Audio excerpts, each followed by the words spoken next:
Hey guys, Athens Science Cafe is going live right now. We're doing conversations with plants, and it's in conjunction with Creature Comforts and Athens Acropolis Innovation Festival, as well as the Athens Farmers Market.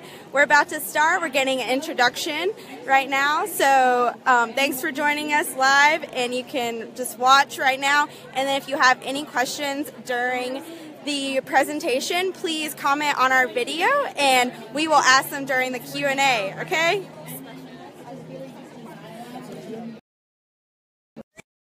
Feel free to ask any questions or really just any comments you want. It's meant to be a conversation more than a lecture. So with that, I'm going to introduce our speaker. It's Dr. Erico Mattos. He is a UGA alumnus from the Crop and Soil Science program, and he is the co-founder of PhytoSynthetix, which is a Athens-based company.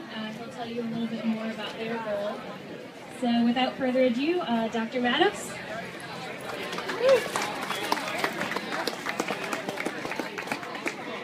Sorry.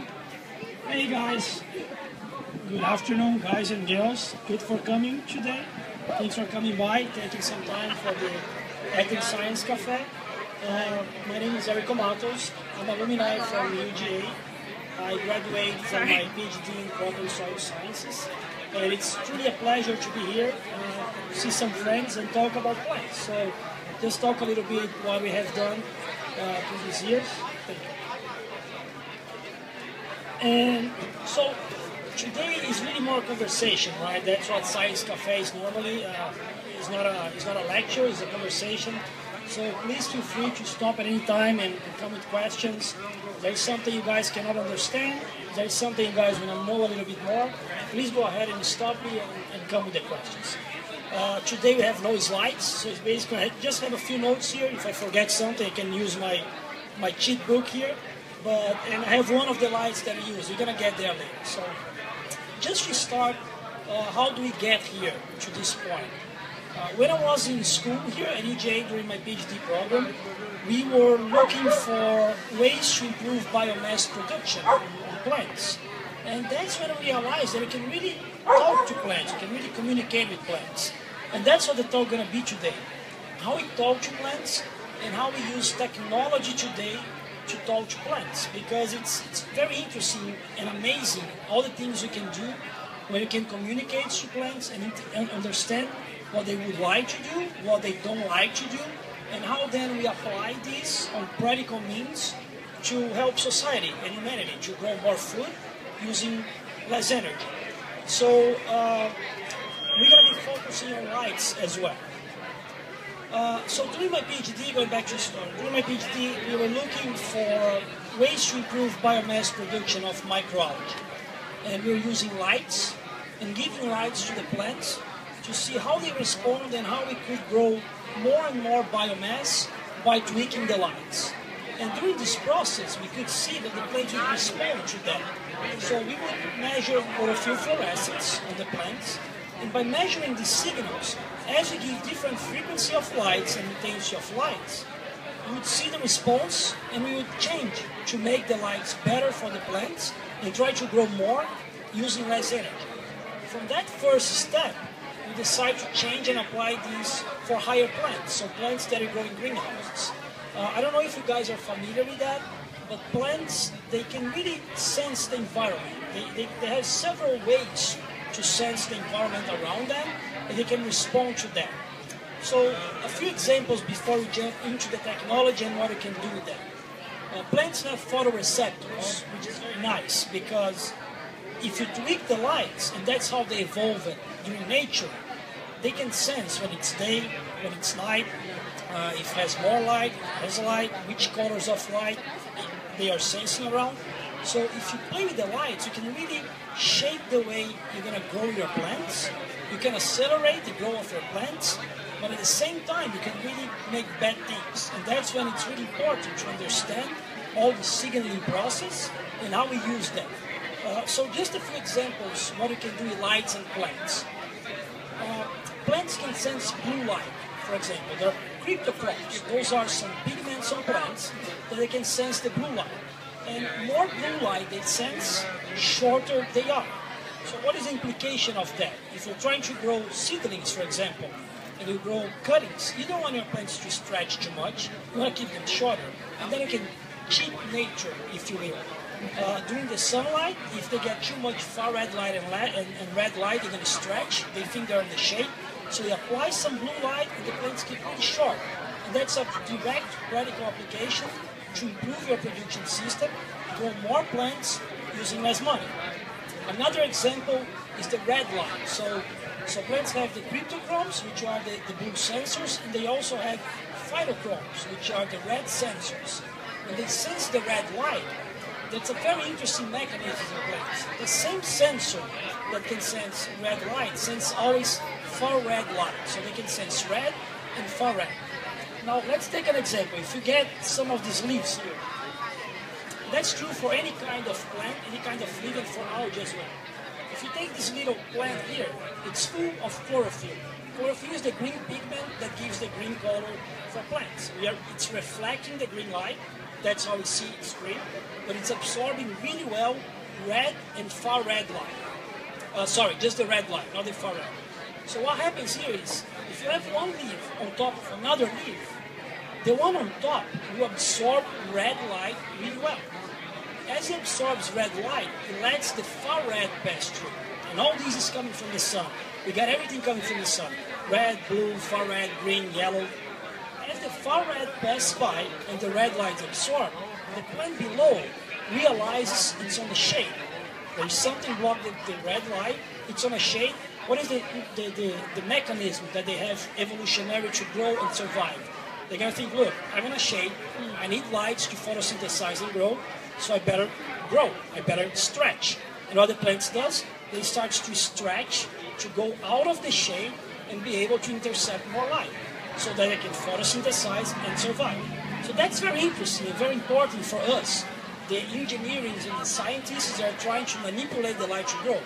If you do this, there is a very interesting mechanism that we apply for commercial greenhouses.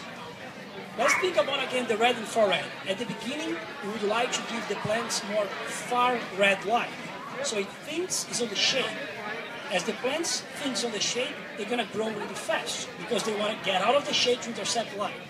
So bear with me. The first week you give a lot of far red light, these plants are going to stretch. As they grow, you can make an analogy with solar panels. Higher the solar panels, bigger the solar panels, more light going to be intercepted and more energy going to be generated.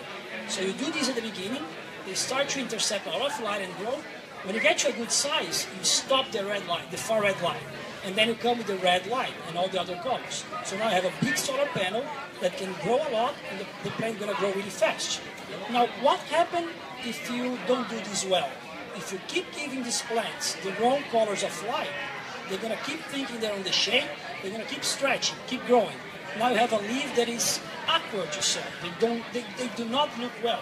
They're too big, they're thin, or they're too tall. So we really have to take care how we use this in our advantage to grow commercial plants and help to make more food. Another good example that we can do manipulating light and using technology. Some of the plants, when they need to flower, they have to be exposed to long nights. So that's how they know it's time to flower. They stay in the dark for a long time. These photoreceptors, they don't feel the light coming, so they know it's a long night and they say, okay, it's time to flower. What you can do to avoid these things, and well, let me step back. Why would you like to avoid flowers to flower?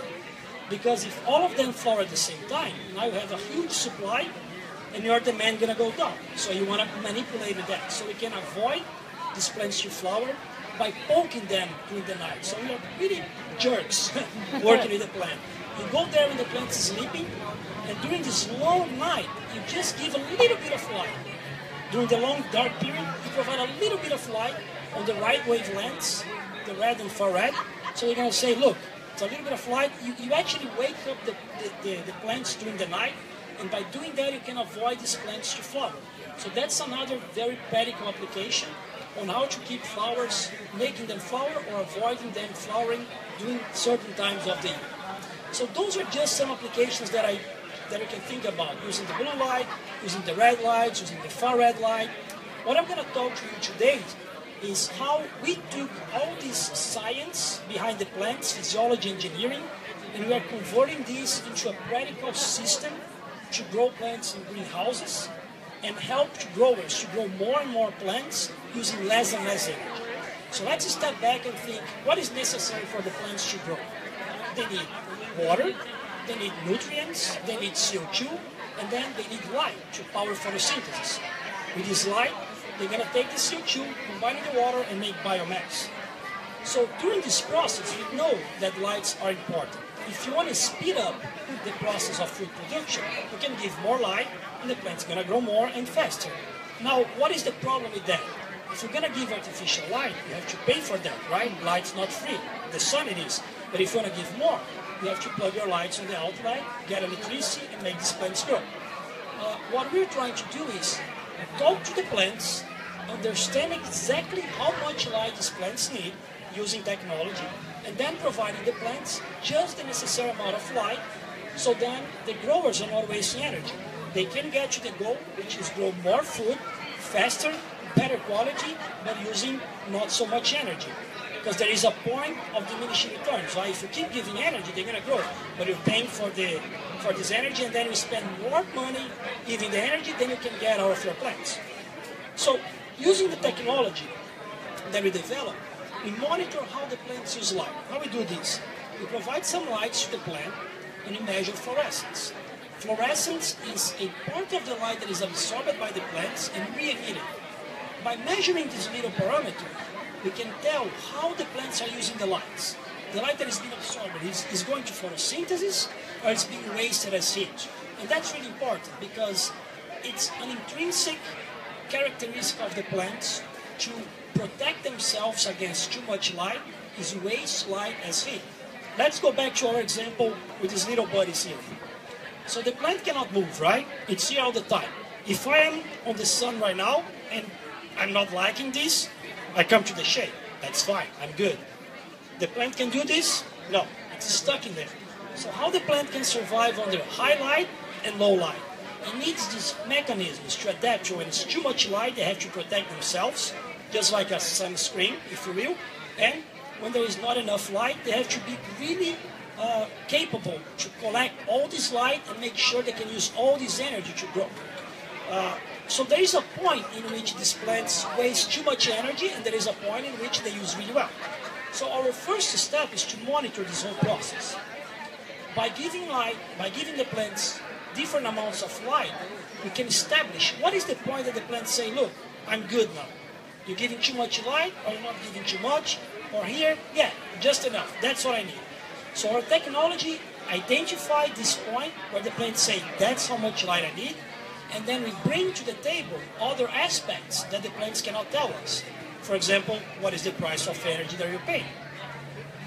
Right? If you're in Georgia, you pay a certain amount of energy, which is 0.12 cents. But if you're in Alaska, it's more expensive. If you are in Texas, for example, it might be the same price. But where the energy is coming from, it's from coal, it's from oil, it's from wind. So I have to balance all these things to make sure that we are at a point that when we give the enough amount of light the plant needs, it is also cost-effective for the grower. So one time we do this analysis on the plant, we help growers to maintain the light levels at these specific points, which is optional for the plant to grow, but is also cost-effective, meaning he's not spending more money to pay for the energy that he's getting from the lights. So this is an example of what we bring to the greenhouse. That's an LED light.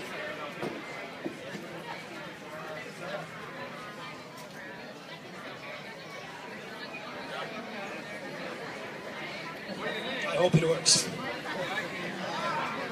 Cool. So that's an LED light, right? You guys can see it's not white. There are several colors here. Why there are several colors here? We just talked about the photoreceptors. The plants can feel the light, so they feel how much light's out there, and they can also feel the colors of light. Now here we are combining science from the plants and science from engineering, from electronics and physics. How we do that? The lights that you see here It's a combination of blue LEDs, red LEDs, white LEDs, and far-red LEDs. Plants evolve under white light, as you can see right now. The problem when you're going to make lights for them is that you have to pay. So every single one here has a different color and consumes a different amount of energy. So if you want to be cost effective, you have to think about how to make the right balance at the lowest price. That's why we combine all these lights. It was supposed to be working. So we have here a few colors. The blue, because we don't want to keep the lights too tall. As I mentioned, plants have some receptors. When they see blue light, they keep short. We have the reds, because the red is the peak on absorption of chlorophyll. So if you want to be really, really efficient doing photosynthesis, you provide the plants red light. But not only red light. If you give just red light, they're going to look really strange. Then we have the far red lights that we talk about. They're going to know when it's day, when it's night. And we have the full spectrum white light. So that's how they evolved it for millions of years. We want to keep that. One time we know how much the light plants doing the analysis that I mentioned before. We have this little sensor here.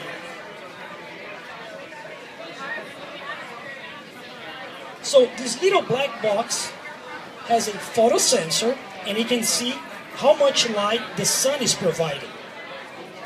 One time we know how much light a specific plant needs, we tell this little sensor, we tell the sensor, hey, keep the light level at a certain intensity because that's what this specific plant needs. Now the light's going to be interacting with the sun. So whenever the sun is giving the amount of light that the plant needs, the light's going to be off. Whenever the sun is not providing, the light's going to give artificial lighting system. So that's what happens if you see when I move the sensor direct into the light's dim down. So the sensor thinks the sunlight's providing enough light for the plants, so the lights go down. If I remove the sensor, now the sensor is not seeing that amount of light. So what the sensor is doing is, look, my plants are under the optimum amount of light, so I'm going to provide some light to keep the plants at the energy levels that they need to grow. So by doing this dynamic control of lights, we can provide greenhouse growers a lighting system that will always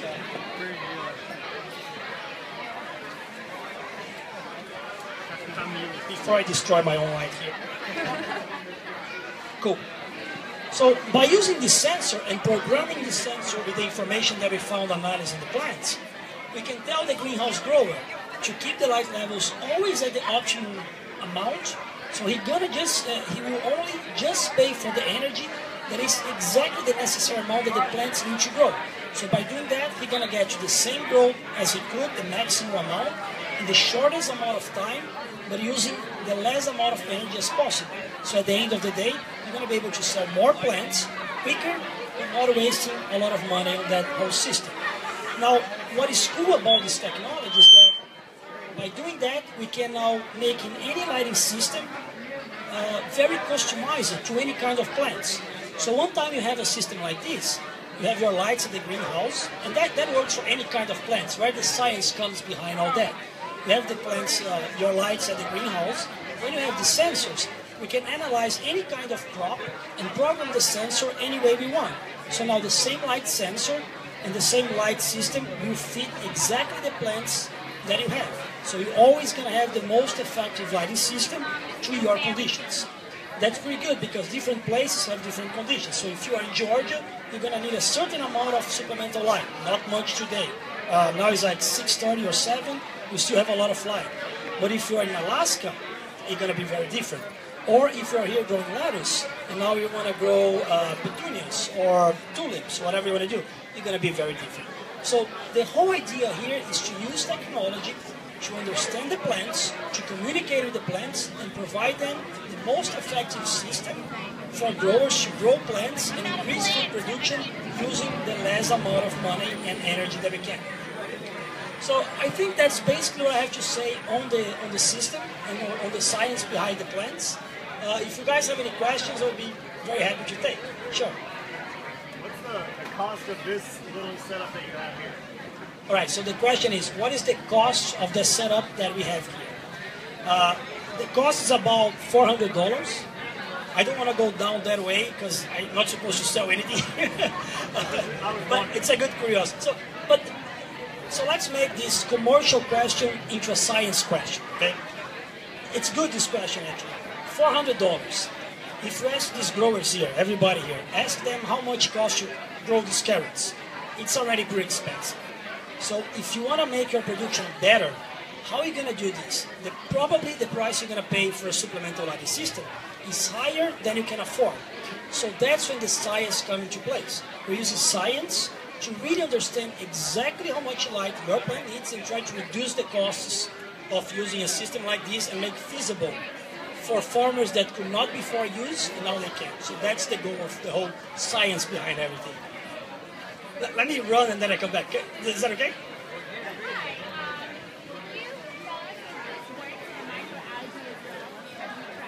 So the question is if these words for microalgae as well. My PhD was with microalgae and everything starts with microalgae. So it does, yeah, certainly. Let's bring the science to the question.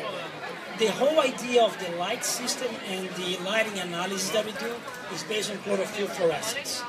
So any plant that photosynthesizes, microalgae, seed tree plants, cactus, leafy greens, trees, everything that photosynthesizes, we can apply this technology. So if it has chlorophyll and photosynthesize, it can be used.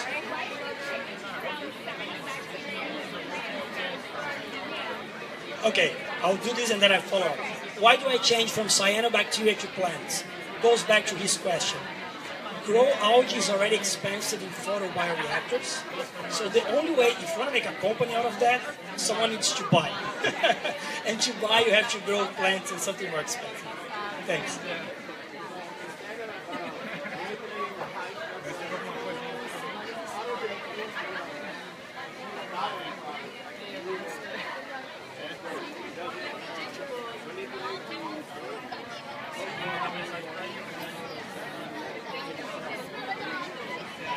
So the question is, instead of manipulating the height of the plant, so the photomorphology, if it's tall, if it's short, if it's large, and if it's wide, or can we manipulate it flowering process, and how does that work?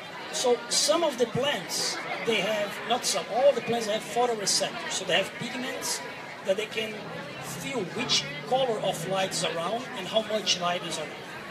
There is one specific pigment which is named phytochrome that senses the red and far red light. So it's the same one that I use for the shade avoidance. It's the same one that I use on flowers. So when the plants are during daylight, there is more red light than far red right now at the sun. So the plants know, because of this balance of red to far red, the same phytochrome absorbs the two colors of flower. So the plants know now that there is more red light, and all these pigments goes to one, they have one conformation, one state of the pigment. So that happens really fast during the day. As soon as they see light, all these pigments become at one stage, really fast. During the night, they go back to the original stage.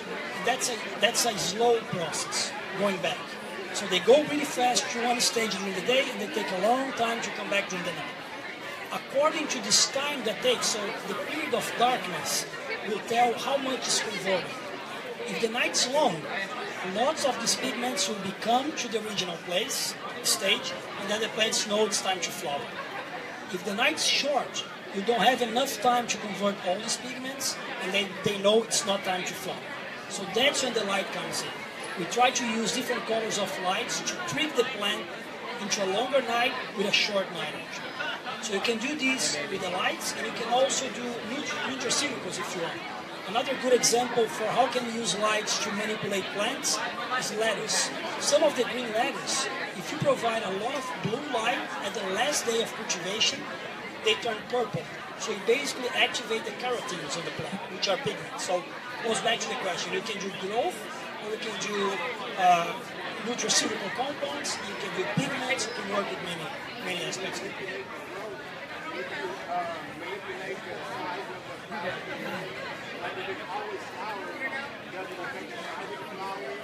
So So the question is, if we can manipulate the growth and it's always flowering, can we manipulate the size of the flower? It could be possible. We are not there yet. That takes more than what we do. You have to really, when you provide light to the plants, you have to mark the carbon that the plants are absorbing and track where this carbon is going. That's too much for me. I was just on the photosynthesis, like, there's some people around here that might know this question. So, I'm glad that you mentioned carbon because, so if you're looking at chlorophyll, it reaches a saturation point. At some point it reaches saturation. And then the plant typically decouples the transfer of energy to production of sugar. So my concern is the chlorophyll would still provide feedback to the light by producing sugar. In other words, a sensor may think that the plant still needs light, but it's not really doing anything necessarily for the plant anymore because it decoupled. Are you a cop or what? So the question is, question comes from Google, and the question is, at some point, the feedback that I get from the light reactions will saturate, and then the carbon is not there anymore. So during photosynthesis, there are two steps. That's how general is. There are many more steps. We have the light reactions. That's what we monitor. That's what we do.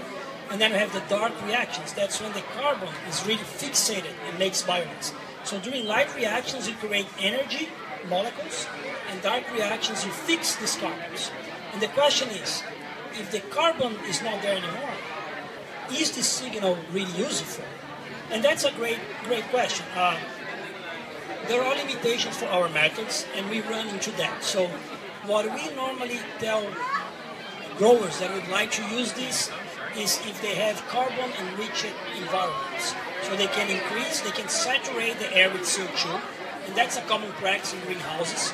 So they will burn some kind of gas, and they increase the amount of CO2 in the atmosphere. So then we try to make sure that the carbon fixation process that happens, what we call dark reactions, that's not a good name because actually it needs light to happen, but it's well known as dark reactions.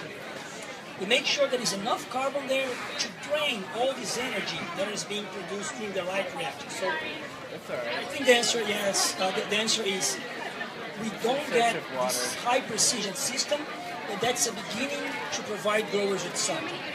And yes, that's a very good question. Thanks. On autopilot.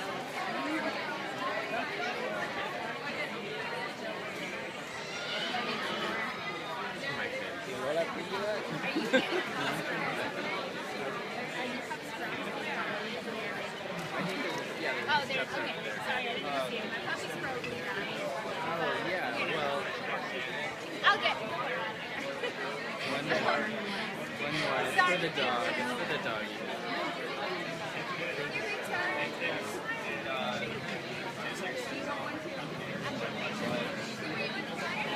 Sure. So the question is, we are monitoring how efficiently the plants are using the light energy. And I mentioned here that at some point, they do not use the light as efficiently as they could. And the question is there any mechanisms to protect about this, dissipate this energy? What happens? So yes, there is a mechanism. And then I really will. Scientific terms is NPQ, non-photochemical quenching. So in normal terms, it's heat. So basically, when plants sense that they're having too much light, there are some biochemical reactions that causes a conformation on the pigments. So if you go back to the leaf, if you go back here, there are chlorophylls and there are also carotenoids here, beta-carotenes.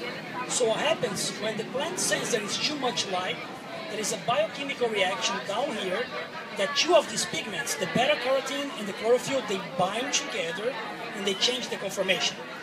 That's basically a sunscreen process that happens. So now, when this new conformation of two molecules happens, all the light that is being reaching the plant, instead of going down and going to the photosynthetic pathway, is now being wasted as heat. So it avoids the energy to get to the photosynthetic process. So that's exactly what happened, and that's exactly what we're trying to avoid. Because if you pay for energy to make light and give to the plants, you don't want the plants to be wasting. You want them to be working hard.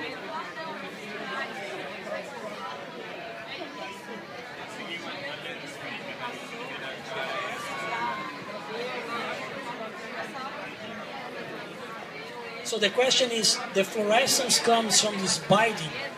No, the fluorescence comes from chlorophyll itself. So every time the plants absorb light, so right now the plants are absorbing light here, three things happen. So let me one step back. Every time the plants are exposed to light, the light that comes to the plant, three things can happen. The light can be absorbed, it can pass through the plants, or it can be reflected.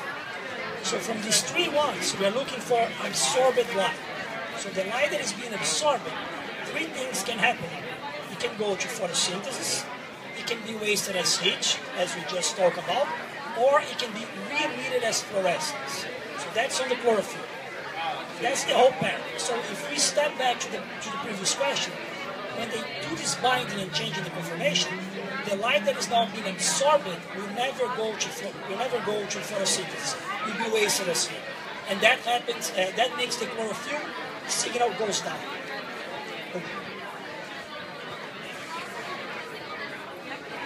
Any more questions?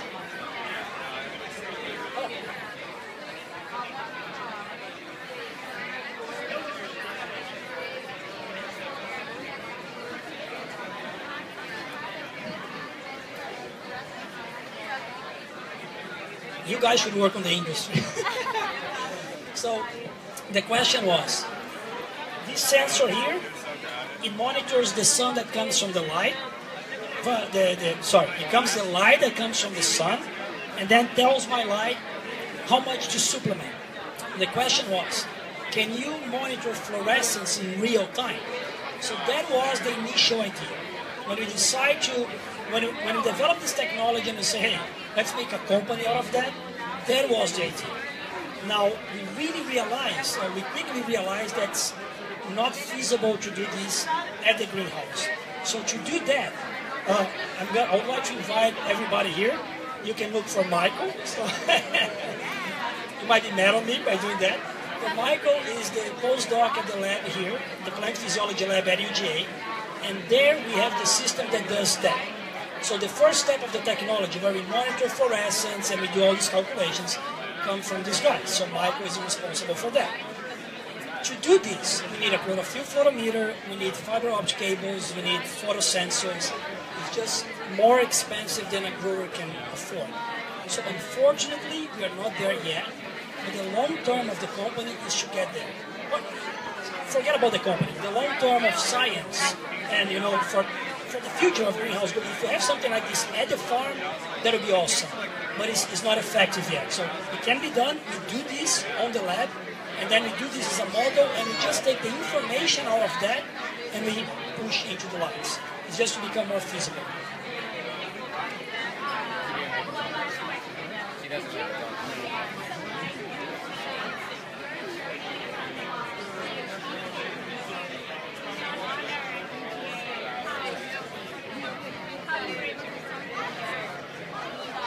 So the question is, how did I came out of a lab at UGA as a PhD student and going to a company entrepreneur life? That's a philosophical question. We can be here forever, but try to put in a nutshell. When I was in grad school here, I was working with this technology. So first I moved from Brazil to here to work with microalgae. And my goal was to become a professor. So I'd like to be a PI and all that. And I really like this today, but during my career here at UGA as a PhD student, I met Kausar. Kausar is back here. He's one of the persons for that. And he showed me about a course in NASA, at Silicon Valley, named Singularity University. And this whole idea of this course is how to use exponential technologies to solve big problems today, and how to foresee the problems that are coming and take advantage of them. So when I went there, it was a really transformation for me. When I came back, I said, look, I like what I do, I want to do the same thing. I kind of work as I'm not a PI, but I still write grants, I try to do all the science thing, but I decided to take this and do it on my own hands and try to speed things up. So by doing that, I start to meet other people. Stefan is here as well today. Stefan is from the incubator at the University of Georgia, and I would like to highlight that University of Georgia has an incubator, so if anyone here has the aspiration and would like to go from the lab to a company, great resource to talk to. So basically when I come back, I say, look, I want to do this by myself. I start to talk to Stefan, got all the support from EGA, and we really start to look for people who could back that up. So the idea is really nice, it's really challenging, and it's sad to say this, but you spend most of the time looking for money. You have a great idea, you want to do that, so in my head it really works. I think, how people can get that? It's like so obvious, like, are you kidding? How it's so obvious for me, but it's hard to find someone, convince someone to pay you to do that. But as you go, if you keep going, you get the first grant, the hardest one, you get some data. With this data, you can prove something else, you get more grants, you get more data, and then you get results, and then you finally get a product done. So as you go, things get easier if you don't die in between, which is pretty easy to do. Companies are every 10, I think, choose succeed. So it's challenging, but it's super rewarding because now I had a chance to apply everything I learned on the lab, and I can mix together. It's not that you just add more things, so you still have the academic, but you also have the industry side, customer side, and all that stuff. So we can really talk more about this because that's a long question.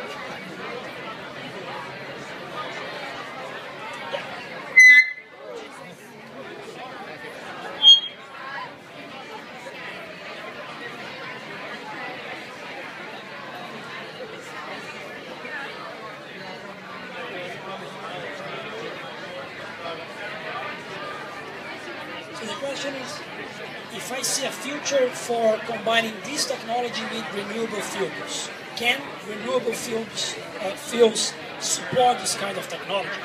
So today it cannot, because plants, they need a lot of energy to grow, and that's a very common mistake that people do. I don't want to hurt anyone.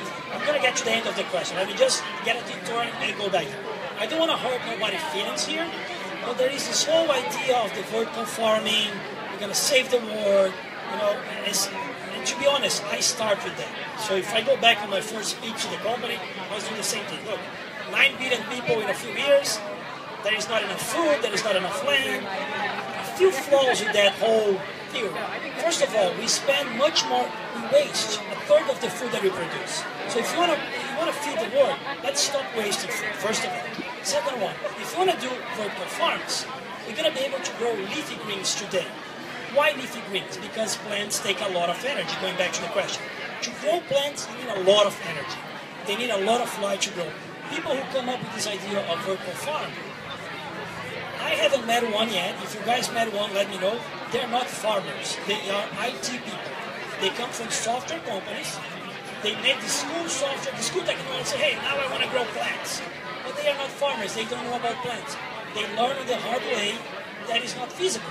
The money that you put into the system is higher than the money that you get out of the system.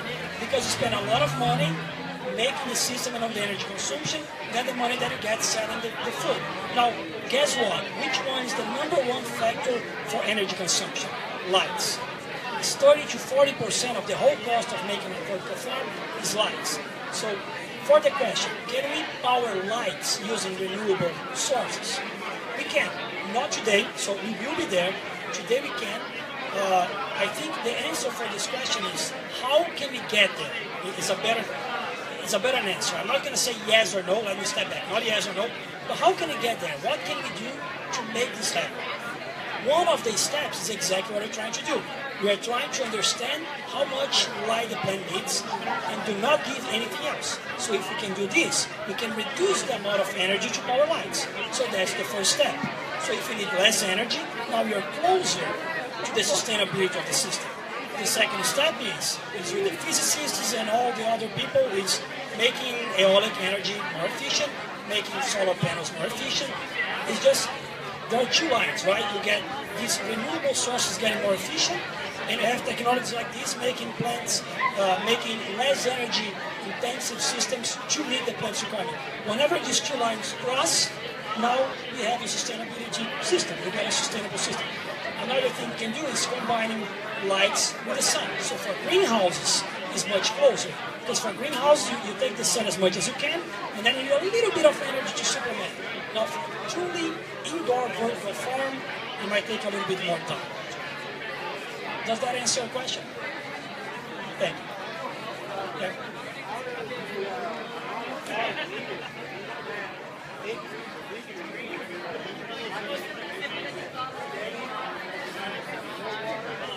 So the question is how the amount of water required by the plants changes by using this technology.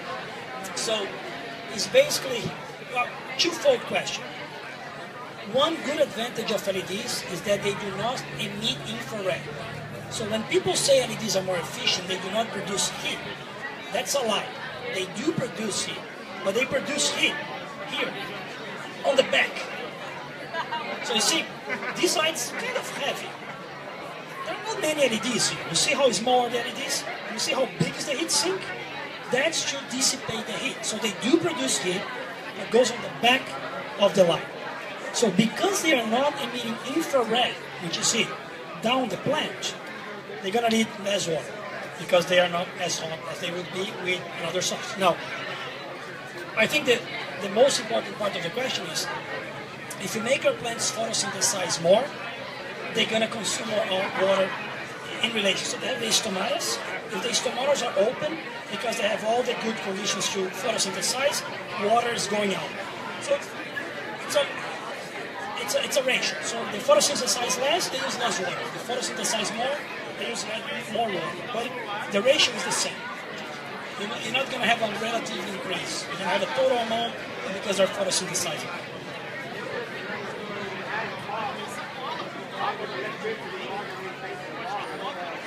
The question is that another cost?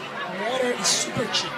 That's something I learned. I'm working with a professor at UGA, and he's a big name on water automation systems.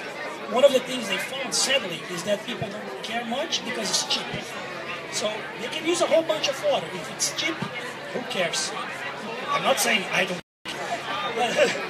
I'm not saying I don't care. I'm saying people who are growing food and selling food to me, the big companies, it's all about money at the end. It's sad, but that's what it is. Now, if you take places like California, that suddenly you have a huge drought, and now the price of water increasing, oh, now I care about water. You know they care, right? So, but if you want to grow more, you're going to need more water. It's a normal ratio. There is no benefits, no bad parts. Someone else? Yeah.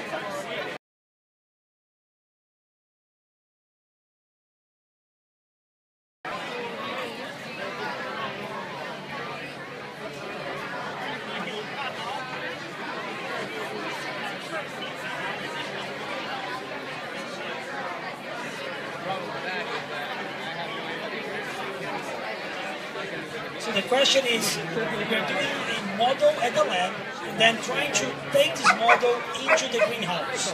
And how does that work? Do I have a dynamic model or it's a fixed model? Right now it's a fixed model, but we are working to make as many variables as we can. For example, we play with different step increases in life. We play with different set points for the plant. So we can make the plant work 100%, 80%, 9%.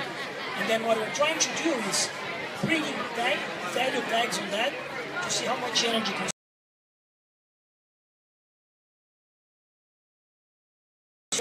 with fixed conditions where you have same light intensity, same temperature, same CO2, and I'll say, hi, go ahead and put on the greenhouse, but everything changes all the time.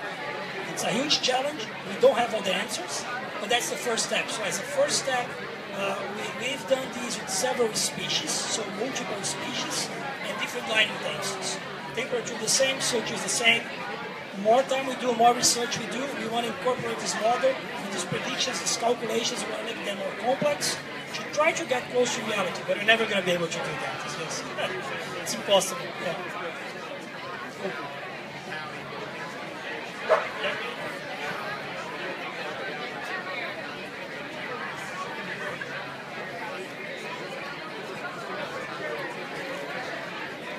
Okay, so the question is, if you have one model per species, how many species you're going to grow? In our case, because we are a company, we are looking for the most valuable species for now. We're looking for cuttings. So let me step back, work on this. Propagation. I don't know if you guys are familiar with greenhouses, but during propagation, you have baby plants, if you will. So baby plants are very small little plants, which can be a cutting. You can get a plant like this, cut a piece of the plant, put on the soil and let it root, or it can come with a seed, then it's a seedling. You sow the seed and let it grow. The reason we go for that is because it goes back to the value of the crop. If you have propagation and you have plants that size, in an area like this, I can fit 50 plants, 50. So now you see 50 plants times $1 each one, whatever is the number. For example, $50. If I'm doing lettuce, I have 2 lettuce here and they cost 50 cents. So the way we go is to come back to the industry and give solutions to the industry, and we have to see the plants with a higher value. So there are seedlings and cuttings, and out of those, flowers. So ornamentals, they have higher value than any other crops. Now, how does that goes back to the science again? If we can use these models, those plants, so we need growers that can afford for the technology. We call them early adopters. If they take this technology, they can make it work. We are developing, we are improving, we are making better models, we are dropping the cost of the technology, and then the next one might be strawberries. It's a food high value. And then you keep going until you get to lettuce, which is the cheapest one. So it's basically based on the value of the crop and what the grower can pay for. But the science applies to any plant. It's again chlorophylls for us. So we can move the entire field based on a few crops. That's the goal.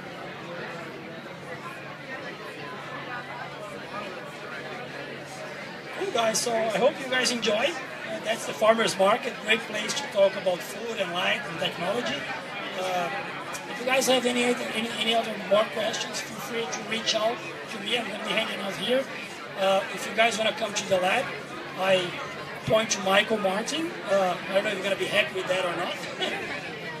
The lab is here at UGA. We work with the lab. I do not work for UGA. I work with UGA. But you guys are always welcome. My office is a few meters from the lab. So you guys are welcome to stop by if you want to see the lights, if you want to see the chlorophyll fluorescence working and all the technology. It would be a pleasure for us to spread this word out and just keep going with that. All right, thank you guys.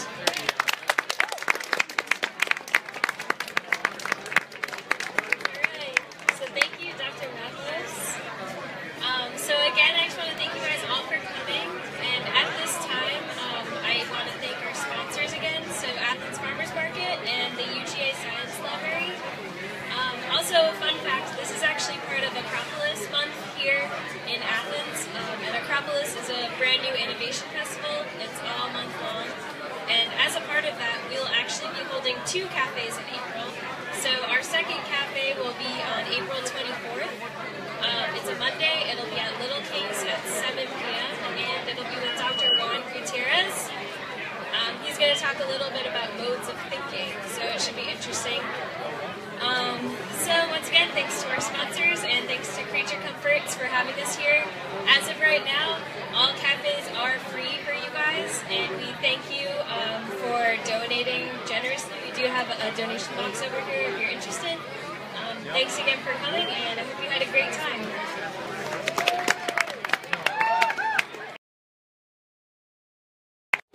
Thanks for watching, guys. Make sure to come to our next Science Cafe on April 24th. And thanks again to Acropolis, Athens Farmers Market, and Creature Comforts. Bye.